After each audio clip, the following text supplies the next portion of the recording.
Greetings, I'm your host AVCF and welcome to the Loading Time Game channel. Today's topic is the legendary Rare, a gaming company with such a rich story and a long record of classic games.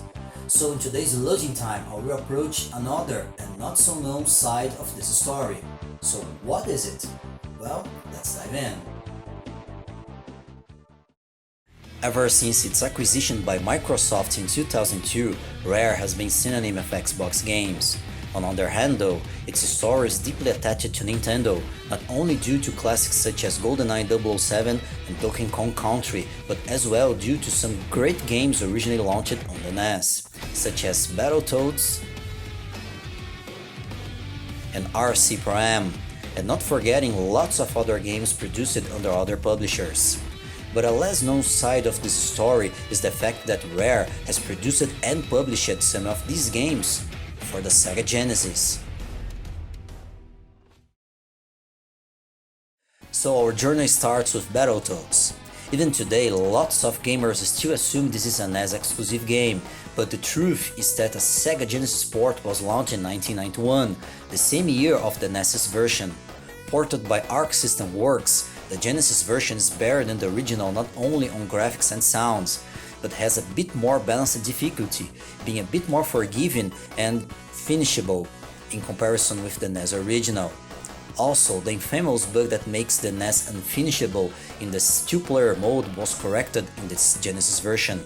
So, if you are a fan of the Battletoads games or are up to a very challenging game, try out the Genesis Battletoads. In 1992, Rare has converted its classic RC Pro-Am, originally launched on the NES in 1988 for the Sega Genesis. Rebranded as Championship Pro-Am, this is largely the same NES game, just with a new lick of paint, as the only real gameplay change is the addition of 2 extra CPU cars, featuring races with 6 cars, 2 more than the original.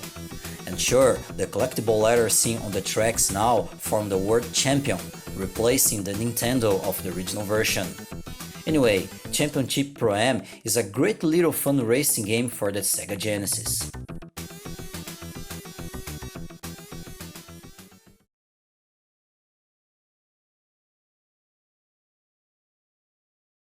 "1993 was perhaps the more intense of the brief Sega-Rare relationship.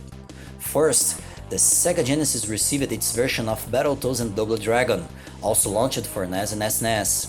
The Genesis version is very good on its own merits, just with minimal differences in comparison with the SNES game.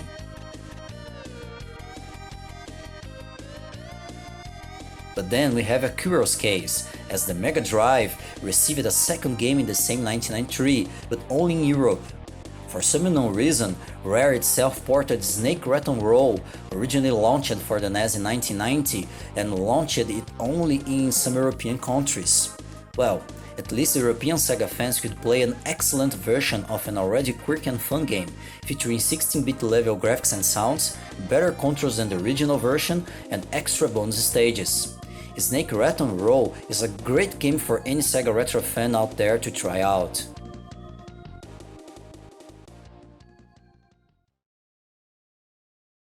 It's unfortunate for Sega fans that its relationship with Rare has stopped there, but as we know, Rare began a partnership with Nintendo in 1994, then it became a second party until it got purchased by Microsoft in 2002. Besides that, the fact is that the Sega Genesis got some excellent, yet not much known ports from already excellent NES games. So if you are a retro gamer and Sega is your thing, then I would recommend you to try the games shown in this video. And that's all for today. Thanks for watching, and until the next time here on Loading Time. Bye.